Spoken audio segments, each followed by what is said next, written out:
Right, I'm here with Solz, and the last time I spoke to Solz, he wasn't too happy, so I'm I'm a little bit in trepidation today. I'm in the firing line, but Arsenal won, Man United won in normal time, in extra time. We've gone out on penalties today.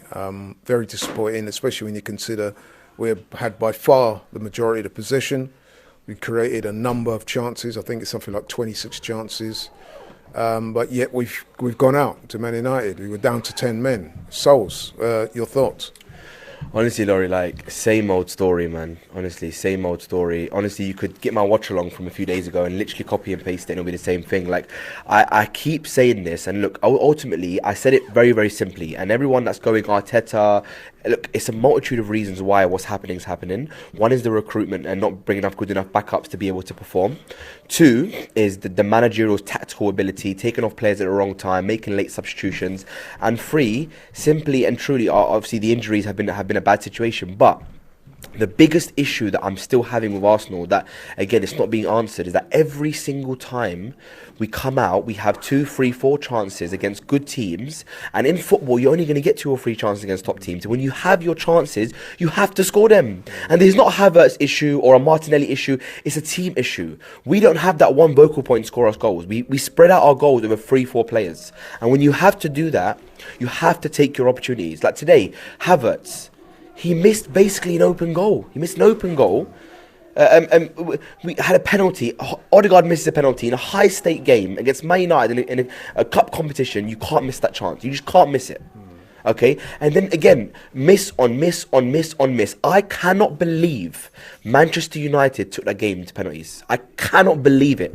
With 10 men, we played an hour of 10 men, had multiple opportunities to go win the game, and we let them go to penalties and give them a chance to win that game. How? It's honestly, Laurie, I'm devastated. Because you know what? I hate Man United. I hate them. Like, I don't mind losing to anyone but Man United. I cannot stand Man United. And for us to go and lose to them now, and Xerxes there at the Emirates doing dances, again, what are we repeating Lingard of years ago? It's honestly, and look, the players have to take accountability for their actions. They're high-paid, professional players playing for a top team. If we want to be a professional club, we have to stop emotionally attaching ourselves to players. Havertz is not good enough. Martinelli is not good enough. Trossard is not good enough. All of these players, our attack is absolutely shocking. Barring Saka, and maybe in one area because he's young and he's up and coming, who do we have that we can trust to win us a Premier League title? Do you think it's a case that they're not good enough, or do you think that they're just in a poor run of form? Because let's be honest, man, people like Martinelli and Trossard, I've heard the fans speak highly of them. But they've been found out, Laurie. They've been found out. These players have been found out. They're too one-dimensional. They're too look, Odegaard looks like a shadow of himself without Saka. He has got no one to play on. He has got no one to link up with. Okay, we can't keep keeping these mediocre players like Jesus, Havertz, Trossard, and Martinelli. All 4 of them have no vocal point to doing what they need to do. It's not good enough, Laurie. I'm not accepting it anymore. We're turning into a nearly FC. Oh, we nearly beat Man United today. Our XG is 6. I think our XG today was 6.4 over the last 2 games, and we scored 1 goal.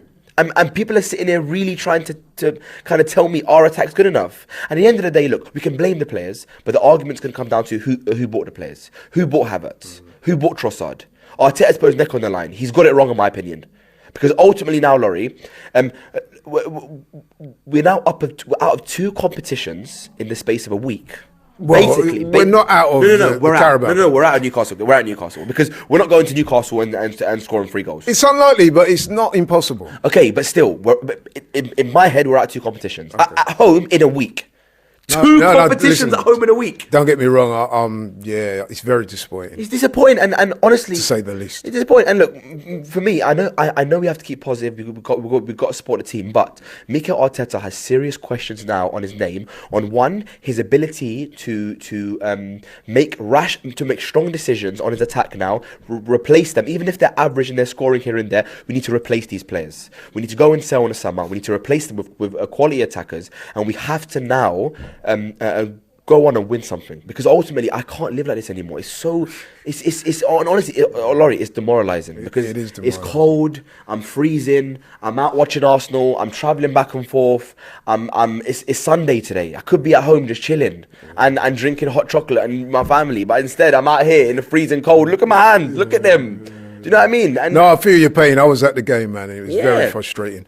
But you talked about winning something, so I want to pick you up on that. So, like, the Carabao Cup is looking, let's face it, Unlikely. it's not looking fortuitous. FA Cup's gone. The League and the Champions League then. So, do you think there's anything out of that we can get? Look, honestly, Laurie, look, we're on target to regress this season in the league, points-wise, right? Liverpool are obviously way ahead of us. Again, is it impossible? No. Can we again, we have to go invest in this window. Do I believe we're going to do anything in this window? No, but we have to do something now, because look, Jesus just got injured, maybe a knee ligament injury. Apparently Timber's off with an injury. Calafiori's out, Saka's out, Ranieri's out. So basically now, Jorginho limped honestly, off. Laurie, I'll be honest, when we have Trossard, Martinelli and Havertz playing up top, I cannot see where a goal is going to come from. So when you ask me that question, can we do something in the league or the Champions League? As of today, nothing. Because I can't see where even one goal can come from. Do you understand? So if I can't see where the goals are coming from, then ultimately, then what we're doing. And also, another thing I want to say is this. Arteta was very lucky the last 2 years because his starting 11 were very good and they never got injured, and we had a structure built, right? Arteta was always going to be found out when the injuries started to happen, because when the injuries happen, the backup players have to come in, and then your recruitment's going to be scrutinised heavily because those backup players, are they good enough? Sterling, not good enough. How can we go into a summer, loan out Eddie Nketiah, sell Eddie Nketiah, loan out Nelson, sell Emil Smith-Rowe, and our only attacking reinforcement was Raheem Sterling.